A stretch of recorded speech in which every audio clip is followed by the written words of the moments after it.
어제 있었던 노무현 전 대통령 서거 12주기 추도식 얘기입니다. 많은 분들이 참석을 했어요. 여당 분들은 물론이고요. 야당에서도 참석을 했죠. 여러 가지 모습이 있었는데요. 그 내용 좀 다뤄보겠습니다. 자, 두 가지 기사 먼저 준비했는데요. 첫 번째 보겠습니다. 봉하마을로 간 여야. 이제 추도식에 참석하기 위해서 간 거죠. 그런데 저마다 다른 노무현이다. 그러니까 한 가지 내용이잖아요. 한 명의 인물, 그 인물을 위한 추도식, 뭐 이런 건데 참석하신 분들은 저마다 다르게 보고 있다는 거예요, 지금요. 기사는 이런 취지입니다. 여기 보시면 여당 내 대선 주자 세 분의 얘기를 잠깐 실어놨고요. 그리고 국민의힘도 뭐 실어놨고요. 여기 보시면 특히 여기입니다. 정세균, 추미애 두 인물은 검찰 비판. 어떻게 보면 윤석열 전 검찰총장에 대한 비판. 뭐 이렇게 들리는 얘기를 합니다. 추도식과 관련해서. 그리고요. 반면에 야당에서는 통 큰 소통. 뭐 이런 부분을 강조를 합니다. 그래서 저마다 다르게 뭔가를 보고 해석하고 있다. 이런 겁니다. 자, 이 내용에 대해서 좀 다뤄보겠습니다. 그럼요. 관련 영상도 준비했는데요. 먼저 확인해 보겠습니다. 대통령님의 열망과 달리 오늘날 대한민국은 불신과 갈등이 어느 때보다 깊습니다. 바보 노무현의 삶처럼 분열과 갈등을 넘어 국민 통합과 사람 사는 세상을 만들기 위한 희망을 놓치지 않겠습니다. 아픈 역사 현장에 또 다시 왔습니다. 고 노무현 대통령님께서 남기신 그 뜻을 우리의 이정표로 삼아갔으면 좋겠습니다.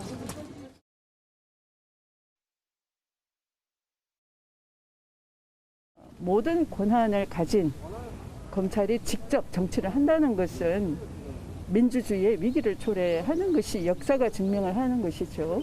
그래서 정치 검찰 또는 검찰 정치는 민주주의의 독초다라는 것이고 검찰 권력이 바로 서면 나머지 개혁도 물 흐르듯이 될 수 있다라는 걸 시민들이 너무 잘 알고 계시고. 추도식에 참석한 정치인들의 얘기인데요. 뭔가 좀 조금씩 다르죠. 방점이 다릅니다, 지금요. 자, 다음 화면 좀 보겠습니다. 자, 어떻게 보면은 여권 내의 시각일 수도 있어요. 정세균 전 총리. 어제 12주기 추도식 참석을 했고요. 뭐 그에 앞서서 본인의 SNS상에 글도 올립니다. 이런 내용입니다.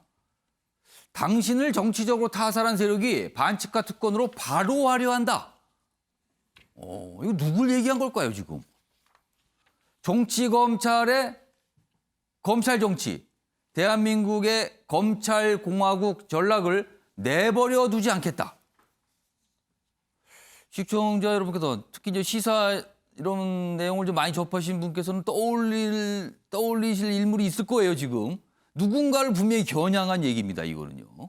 다음 보겠습니다.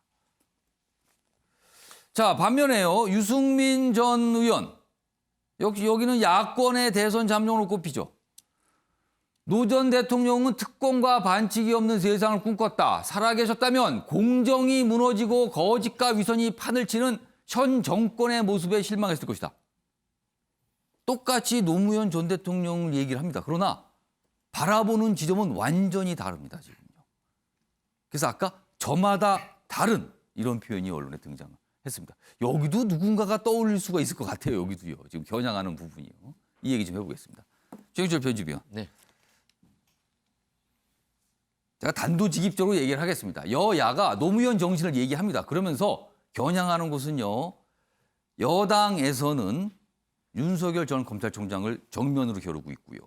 야당에서는 현 정부와 문재인 대통령을 겨냥하고 있습니다. 이거 어떻게 된 겁니까? 시인의 시가 시인이 쓸 때는 시인의 것이지만 시인의 시가 일단 출판이 돼버리면 시인의 시가 아니고 모든 사람의 시가 돼버리지 않습니까? 그러니까 노무현 대통령께서 지금 하늘나라에서 지금 영면에 계시지만 예. 노무현 대통령에 대해서 평가하고 해석하고 그리고 자신의 정치적 입지의 영향력과 도움을 만들기 위해서 해석하는 것은 정치인들의 몫이죠. 추도식에 모인 정치인들도 모두 자신의 정치적 영향력을 좀 더 키우기 위한 방편으로 노무현 대통령을 호명한 것이 아닌가 저는 이렇게 보는데 어쨌든 뭐 여당에서는 조금 앞서가는 사람들 그리고 이재명 경기도지사나 이낙연 전 대표는 조금 평이한 평을 했고 예. 지금 굉장히 추격을 해야 하는 추미애 전 장관이나 그리고 정세균 총리 입장에서는 검찰을 정면으로 겨누면서 그 검찰의 수장이었던 윤석열 총장을 소환하면서 또 호명하면서 그들과 맞서 싸우기 위해서는 내가 반드시 후보로 당선돼야 한다는 메시지를 지지자들에 강력하게 준 것 같습니다. 그리고 또 야권의 입장에서는 예. 지금 노무현 정신을 우리가 얘기하는 것은 노무현 정신은 지금 문재인 정신과 완전히 다른 것이다.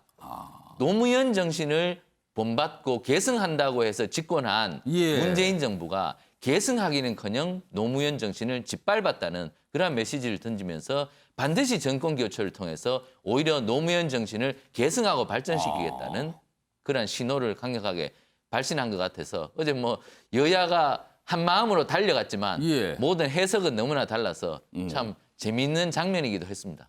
그러나 노무현 대통령의 생각은 항상 국익이었습니다.